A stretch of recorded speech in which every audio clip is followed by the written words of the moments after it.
Hey gamers, welcome to the Part-Time Gamers Club, where we game part-time but support gaming all the time. For those of you tuning back in, make sure to drop a like and subscribe. And if it's your first time here, welcome to the crew. I'm Gio. Alongside me is Gerard and Mike. And on today's episode, we're going to be discussing Black Myth Wukong. Let's get to it.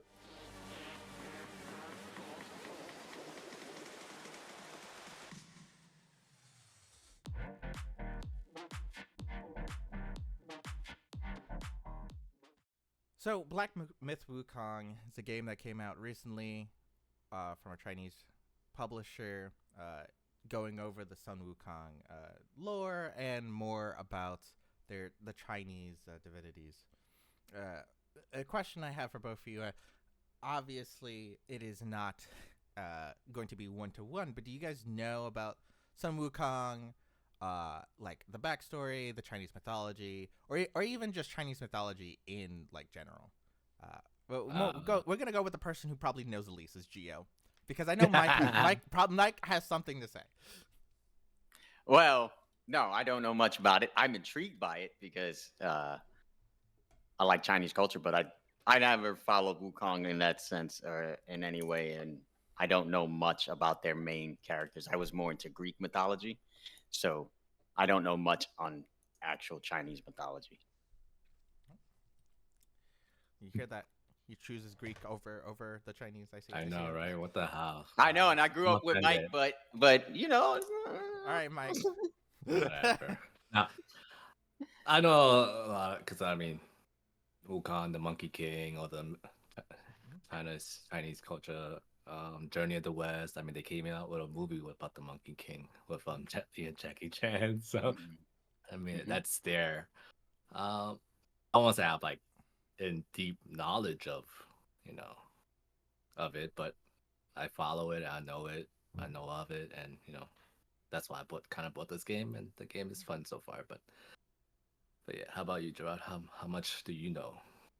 I know like the influences. I know the main story lines like Sun Wukong fighting against the heavens, becoming a representative of that because he like fights and beats the gods.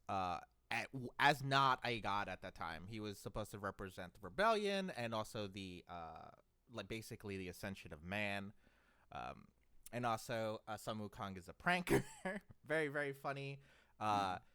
The influences that character has shows up in many different medias. Dragon Ball Z or Dragon Ball as a whole has a representation. Also, there is a manga or manhwa named Tower of God, or not Tower of God, excuse me, God of High School, that is based about the Sun Wukong legends and things like that. So he is a very influential character in Chinese mythology and is very much one of those people like that they like divinities that like I feel like I'm closely related to Sun Wukong, especially with the interesting dynamics he has. And I know in Black Myth Wukong, they do follow those same like kind of things he has, like the fighting attitude, because he like always wants to fight. He wants to be the like always challenged and things like that. He always wants to go against people that are better than him. With Yaoi as well, which is his staff that has that very iconic expand, shrink, extend kind of things. You tell it what to do, and it could do anything of those lines. And Drinking. Yeah. There was recently a Netflix adaptation too. Now that you say that, because I remember watching it, but I don't remember if they call him remember Wukong. shit. And they don't remember. I don't remember they calling him Wukong. I'm gonna find the name while you talking. Find the name. He has an actual Chinese name that's not Sun Wukong. It's actually I don't remember off the top of my head. That might be it. I'll tell you in a minute. It might not be it. I doubt it. But with that being said, let's talk more about Black Myth Wukong itself. Mike, you've been playing it. How do you feel so far about the graphics of the game, the style of the game, and like just the general gameplay of it? I think the graphics is graphics. I think it's pretty good. I mean, I don't expect anything least with the current technology. But the graphic plays good. There are issues where like I guess I think there's been articles where it's kind of like technical issues where it crashes. I've experienced that so far. Gameplay wise, it's interesting. I like it. It does have, Geo might not say it, think of it, but it does have a God of War, but there's more have a side of Dark Souls, but because it's fucking annoying fighting these bosses. I died 2 times without even moving. But digress. I gotta learn the techniques, and can't just be mashing buttons. Advice to everybody: do not be mashing your attack button. You gotta really start dodging. um, the I think the most thing that I kind of don't like about it is there's no map. I can't like. I'd be going in circles, and I've been playing for like 4 hours now into it, and I'm like, feel like where the hell am I going? Sometimes I get lost. Sometimes I'm going back to the same thing. But I think overall, I'm enjoying it. Um, I'm enjoying where you could change your play style based on the skill ups that you get. You can respec without any consequences. You know how you usually, once you respec, you either wasting gold or there's something that there's a consequence to it. But in this game, you could really just change your style of play and respec all the time without any punishment for it. So I do like that aspect because I'm changing a lot, trying to figure out and looking at videos, guides, because I'm like, what the hell? I was stuck on a boss for like a good freaking 2 hours yesterday, but So half overall, the time you played. Shut up. I don't see you playing it, so I don't want to hear nothing from you right now. I'm gonna say, I'm gonna follow up with that, because what I've originally read, was that it would be Souls-like in that nature. Now, I've also heard the opposite. Well, I don't want to say the opposite. I've heard it was more God of War-like rather than Souls-like. But from what you've said, it does sound Souls-like. It has an element. Yeah. Not that it's like, oh, I can respect at any time. It's more like, oh, it's hard. The game's hard. Sorry. No, it looks hard. That's why I told Mike I don't know if I have the patience to play that game. But I found the name of the adaptation, and I know I'm gonna catch heat for this. It's actually called The Monkey King. I said it. I said it in my. Like, it's the Netflix adaptation is called The Monkey King. Anyway, oh God. But yeah, canceled. Oh my God. But Black Myth Wukong, it is a good game. It looks great. It looks challenging, like watching Mike stream it. But I could see the frustration level on Mike, and I know just being that kind of player too. I'm like, but it's one of those kind of games that you got to, how can I say, you got to be all in kind of deal. You got to be 100% focused on that game, because it's not one of those games you could dick around and kind of just be laid back, half playing. You got to be honed in, because it looks very challenging for sure. And Mike's just facing the first couple bosses. I can't even imagine later on in the game. Hopefully later on I get stronger, right? There's that element, and this is a Souls thing. I don't know how this is going to translate to Wukong specifically, where you can decide to take a break from bosses, go grind, or go exploring. Now, that Souls-like element, because I know Mike brought it up, it's like there's no map. There is no map usually in Souls games. They are area maps, though. Like, eventually down, it takes a while before you get it. Like midway through, it tells you like, oh, this is all the zones in the area. We're not going to tell you where you are. We're just going to tell you what the map looks like. So you can learn everything, learn how everything connects to one another, and soon before long, after hours of playing, you'll just start memorizing the routes you need to take, or at least the zones you want to be in for certain things. Yeah, but I'm too old. Yeah. I'll be like, I'm like looking around like, what the hell? All right, Mike, stop acting like we're that old. All right, I don't like when you start saying it like that, man. Like, Jesus Christ, he makes us feel like we're about borderline retirement and shit. Yeah, it's like, I can't remember a map. No, I'm too old. It's my least of my worries right now to trying to remember a map. You know what messed up life for Mike? Google Maps. He can't get Google around Maps. life. He can't get he was printing out map quests a long time ago. We have iPhones, okay? Look at that. What are you talking about? Look at him talking like an elitist. Look at we got iPhones. We got iPhones now. Yes, I still need directions every time. Not every time. But, you know. I do. Honest question. This is offside. Go. Mike, do you put in like your favorite store? You still put on your maps. You don't know how to get to Walmart or Target still. Okay, let's not go too extreme now.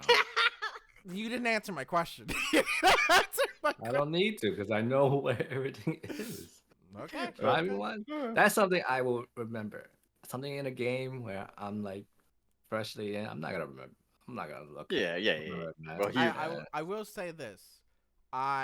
Especially old games, and it's more like a thing that's been tied to Souls-like games, and I'm pretty sure this is what Black Myth Wukong goes into, is games like in the old where you have JRPGs and things like that. It felt good to memorize things that was not on the game strategy guide. So things are like, oh, this map has like a secret area that you can get to with a secret boss, and the only way you can get there is just know. You have to talk to people who found it and things like that, or go to their forums and figure that out, because it's not on the game guide. It's not on the map in the game. And getting those those Easter eggs, or those like the best in slot weapons for characters, especially like in Final Fantasy or stuff like that. Knowing that information is something that I would pride myself in, because it was like, oh, I know things that like only people who are like veterans or things like people that play the game often enough would know. And I do think the Souls-like games really put that into like the front for, because knowing the map, knowing how to fight enemies, knowing the limitations, but also the extent of your abilities is what makes combat and the game as a whole feel rewarding. Because, like, you get punished when you do something stupid. As long as you don't do that stupid thing, you don't get punished. And so you have to balance, like, when do I do something risky and when do I become risk averse? Because obviously, in order to attack something, I have to put myself in danger. But I need to know when to do that. And that all comes down to experience and, like, patience. I mean, it's almost like a Monster Hunter type of game, because I mean, when you do that's a Monster good point, Hunter Mike. to an Actually, extreme. Exactly. That's actually a good point, Mike. Because you got to learn. What I was noticing is you're gonna die the first couple times when you face these bosses, because you got to learn their move sets. You got to learn when to attack, when to move in, move out, kind of deal. How to parry their attacks or dodge their attacks. Which attacks you really can't dodge or parry. You just got to stay as far away, kind of deal, as possible to avoid it. It is challenging. You know what's funny is when you were talking about it, it popped in my mind, and I know it's kind of weird to look at it that way, but I feel like Souls-like games are almost like how we talk about in the MMO community, like rating was so much harder back in the day, and it was less casual friendly. These games aren't necessarily meant for the casual gamers. No, 100%. So they're more meant for like the hardcore raiders, the hardcore players, the ones that want that challenge. And I am a gamer, and I would say to an extent considered a hardcore gamer, but I feel like for whatever reason, that level of challenge, it always turned me off. I don't want to say I don't like. Are you a really hardcore He's gamer? not a hardcore player. Gio outs himself. That's the title of this episode. I'm a hardcore gamer, but you know what? This type of game, I don't really want to. I like challenges, but like, I don't know, in a different form, because I like the challenges back in the day. Yeah, he likes challenges where he can brute force through and not learn. That's anything. right. The easy way out. Exactly. No, but I mean, the game is really successful. I mean, I don't know if you want to touch on that. How'd you want to? But I'm just amazed by how successful it's already become in the first week or so. It's been out. So 10 million in 3 days. 10 million copies. 3 days for a game that's by a Chinese developer. That's not a big name. I don't even think they're considered a AAA company, are they, Droid? I I mean, they're not considered a AAA company, but I will say that Chinese game developers have a different standard. Mm-hmm. A good example is Genshin Impact was also released by MiHoYo, which only did one game before that, which was Okay. Honkai Star Rail. Or not Honkai Star Rail, excuse me, Honkai Impact. Okay. So that the Chinese developers have kind of a different standard because they would, unlike game developers in the West, they don't have we plan to release this and then support this indefinitely. We plan to release something, spend a little time on it, and then cut it off so that we can work on our next project. Not to say that it's a bad thing, obviously. Knowing that your game has a life expectancy and knowing that there will be a follow-up game kind of puts hope and a little hype behind games because, like, I like a good example is Halo. It's like, I love Halo. I love Halo multiplayer. I can't wait to see Halo 2. But for games that come out of the East, majority in China, they tend to have either live service games or games that are one and done. So it's either or. It's either one and done, no DLCs, or a game that's going to last a very, very, very, very long time. So now, the Chinese aspect on that is that they would put everything into that one game. So if the game is immediately successful, it will stay. I don't want to say successful, but it will stay supported. So that's what I think with Black Myth Wukong. I don't know if there's going to be a DLC for it. We haven't heard anything like that. This is definitely a single player game. But it is definitely not surprising that a Chinese company would put their all into that one game, because if you look at the development time for this game, it has been in development for a very long time. I believe it was around 4 years,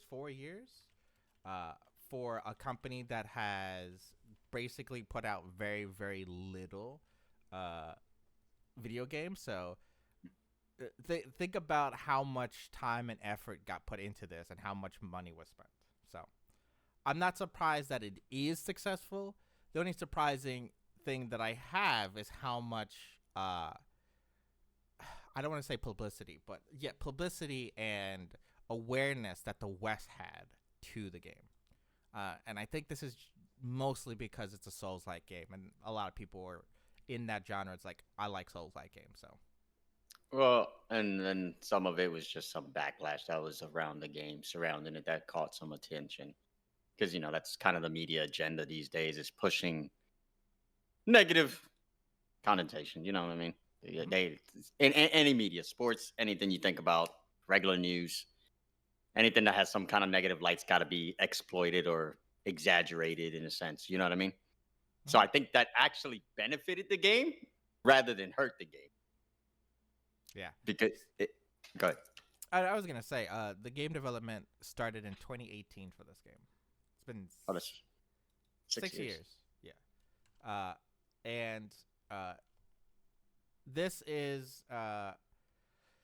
it's the retelling of the journey to the West for Sun Wukong, but it's very important for the Chinese people, this game. So they put their all into it. So 6 years coming into this game and having a very, very good reception is very important. But I would like to get back to your point. It's like the controversy that this game has come across, and it is a little bit weird of a controversy, because this controversy is mostly a Western perspective into the Chinese game. And for context, for those who don't know, the controversy is that Black Sun Wukong lacks diversity in its characters. Many of, if not all of the characters in Black Sun Wukong do not represent any females. There's no female representation for what we've seen so far, at least we've heard. And there are also some accusations that there are no black male characters or things like that.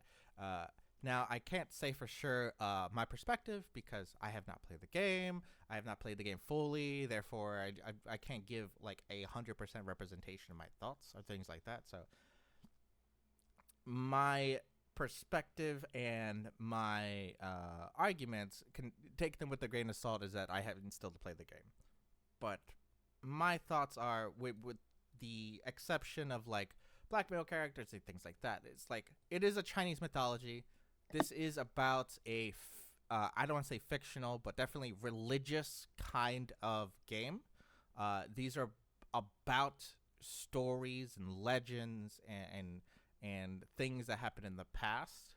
So I can see the mythology being like very favored to just being like animals, or just being a men, or like in those aspects. But would it hurt them to had a woman in the game?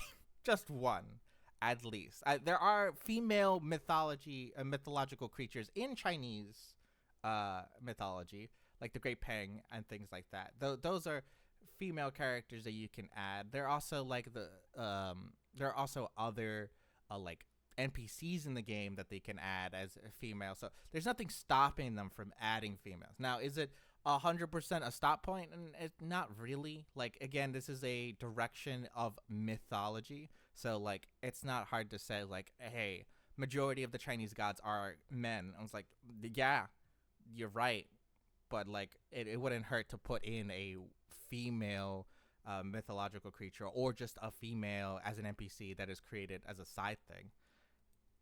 But again, that's just the interpretation of the West, and obviously Chinese folk and the East as itself has a different perspective on that. So Mike, could you like tell me your thoughts on that? Because I know you know more about the Sun Wukong legends, and have a culture, at least, that can probably summarize a little bit better what I'm saying than Geo. Oh yeah. Yeah, but I don't know, like, it was a big deal. Yeah, I get that, like, you could just easily put a female NPC in there. From where I'm not far into the game, so I can't really like tell you if there is. Just reading by just articles, I think there's like 3 female bosses in the game. That turns into creatures. So I don't know, like, if it's like no female, like if the argument is like there's no like more females that's available that you could see. I guess I don't know, but if what I read is like there's 3 females that are bosses, then I don't know. I don't understand I guess the controversy behind it. Because you're right, there are female Chinese, you know, back in the mythology. So it's not, maybe, I don't know, is their intent was to leave it out. I don't see it. I guess to me, I just don't see it as a big deal, because we're following just the Wukong. You know, I don't know. I just Mike, I would tell you 10 million players agree with you. That's the like, reality of it. Like, could have they have brought more diversity into the game? Yeah, I mean, you could say the same thing about a lot of games, though. You know, it could do this and it could do this, but this was just their vision, and this is just how it turned out. We may never know the real intent of why they might have left things out, but if you don't, if that is such a big controversy, and just don't play the game, don't support it. I get the frustration or the anger maybe, but like, just don't support it then. At the end of the day, it's a game. I don't know.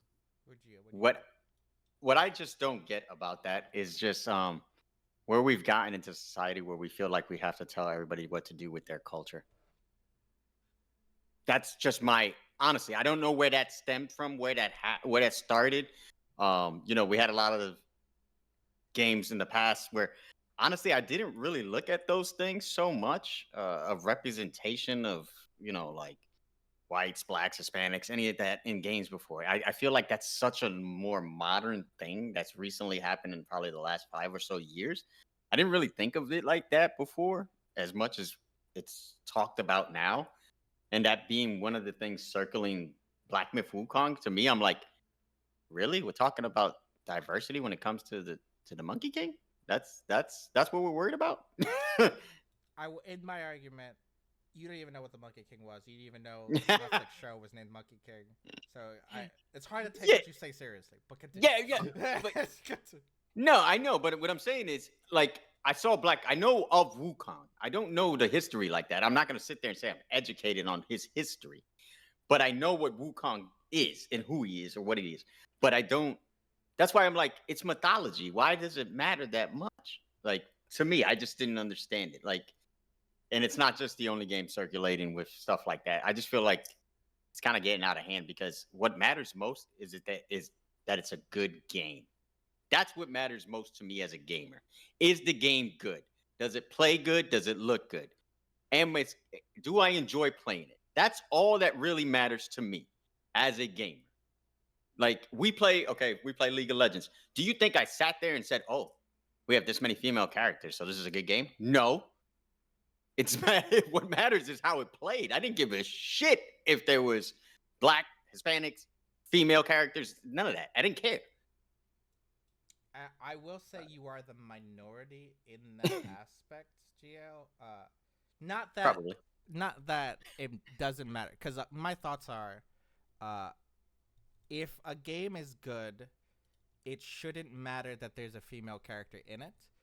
So why not add the female character? If the game is good, the game is going to be good. Mm-hmm. So if whether or not there's a female character or a male character in that spot, it doesn't matter. Just add the female character then. So because the female character is not, the game is good, it's not going to detract from the game at all. So correct. Why not just add the female character and the game is just going to be good regardless? Because it's not adding extra time if you plan correct. for it.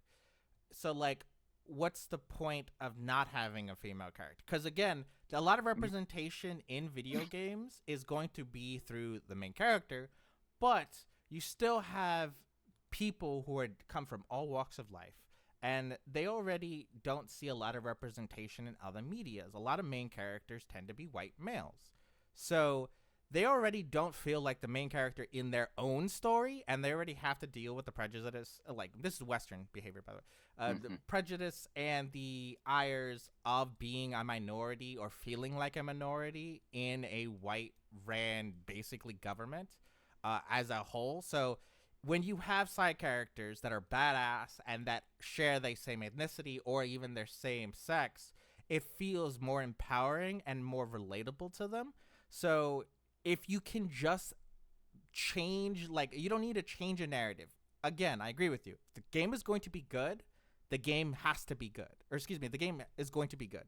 It doesn't matter who's in it, who the main character is, what the sex is, what the gender is. If they're black, they're white, doesn't matter. If the game's good, the game's going to be good.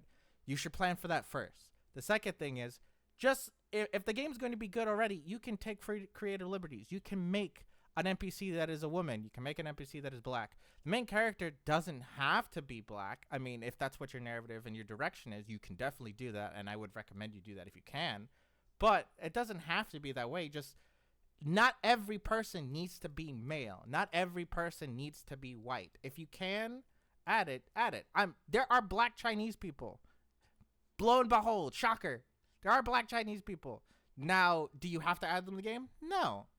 But having one might be a little bit different, might break stagnant, may break consistency, because that's the one thing you want inconsistency in. Something like diversity promotes is just a differing vision. If everyone looks the same, the game is going to look the same. If you break up things just every now and then, like, hey, this is a female character that's the captain of the guard, and they're badass, they run things. Oh, look, a little bit different, not a male character telling me what to do instead of a female character telling me what to do. It feels a little bit different than the last area it was in. Just those small, minute differences bring, like, diversity is not, and I agree with you that it's gone to an extreme at this point, but diversity is not supposed to be like, oh, you have to have a black character or you have to have a woman. It's more of, you should add these in because it makes every character feel different and feel alive, because the world feels like it exists. It is feels like realistic. Yes. But you said it just now. Yeah. It shouldn't be that it has to be. Yes. This is the problem, because now it's not going from should, because even should kind of sounds like Has to be. I don't know how you feel about it, but it kind of does. So, like, if this wasn't their vision, right, and they didn't do it with malicious intent the way these extremists make it seem like, if this is not what the vision of the developers had, what's wrong with their game? All right, it's not the diversity, but like Mike said, then don't get it. You don't have to poo-poo their game because it just doesn't, it's not something you would like. There's so many games that we don't play because it just doesn't visually appeal to us or aesthetically appeal to us. So it is what it is. Yeah. And I do agree with you guys. Like, if you don't support a game, you shouldn't buy the game. That should like come down to every game. Even if it's like a lesser thing, doesn't have to be like diversity, or it has to be like, if you're like, oh, I think the main character is too much of a bad guy, and I don't want to play that. Okay, that's a good reason not to play Fable. Okay, all right. I will support like anyone. This is all the gamers. If you feel like you don't want to play a game, I support you in decision of not playing that game. There's no reason to force you to anyone. There's no FOMO out there. There are millions of games that are being put out, especially some that like literally are targeted for your wants and needs. You have my say and my full support of choosing not to play any game you don't want to. I have one question for you, just out of curiosity. You too, Mike. Just out of curiosity, do you agree with, or how do you feel about gaming journalism? If you How can I say woke, if you say no. Gaming journalism changing their score or rating of a game based on the lack of diversity. Do you feel that warrants them degrading the game in a sense? Because that doesn't change the fact that the game is not good. It does not change how it plays. But it does not change the storyline. It doesn't change anything. So should that affect the game's rating? That's my I'm just curious. But if they're rating the game based on that, that's their choice. That's why we have freedom press. That's why we all have the media. I'm not saying the media. If that's what they wanted to, then that's fine. I have no I have no problem. The thing is, if you are considering this game and you, based on how you want to play or how you vision this game, and you feel like that, well, there's no diversity, then don't support it. And if you're judging this game based on a whole lot of factors and it takes a hit, then so be it. Play the game. You don't like it, don't play it. Don't support it. Like I feel like it's not a conscious. I think it just, I don't know. Go ahead, Joe. No, I was gonna follow up with that because the game journalism thing is something that, like, especially with how many game journalism or how many people feel towards game journalism right now, I would like to say that game journalism is just like critics. They have a different perspective. They are not the main audience. They are there to give reviews and opinions based on their perspective. And the people that follow those critics or those critiques are the people that are going to have that same mindset.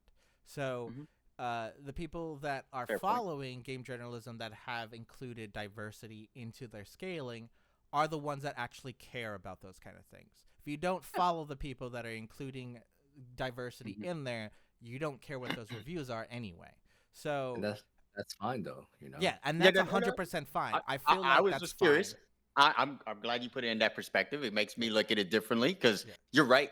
The fan base that they influence probably looks at the same things or cares about the same things they do. Yeah, in reality. And I would go with this as well to like all gamers and things like that. If you don't agree with critiques or game journalism or just any person's professional review of a particular media, especially with video games, don't listen to anything else they say. Find someone who shares the exact same views as you, same ideals as you, and who has the same kind of like important factors that they also consider as you. And follow their stuff because their reviews are more important than the person you already disagree with. So now that's not to say that you don't listen to them. I'm saying okay. Because I'm like, here's an example.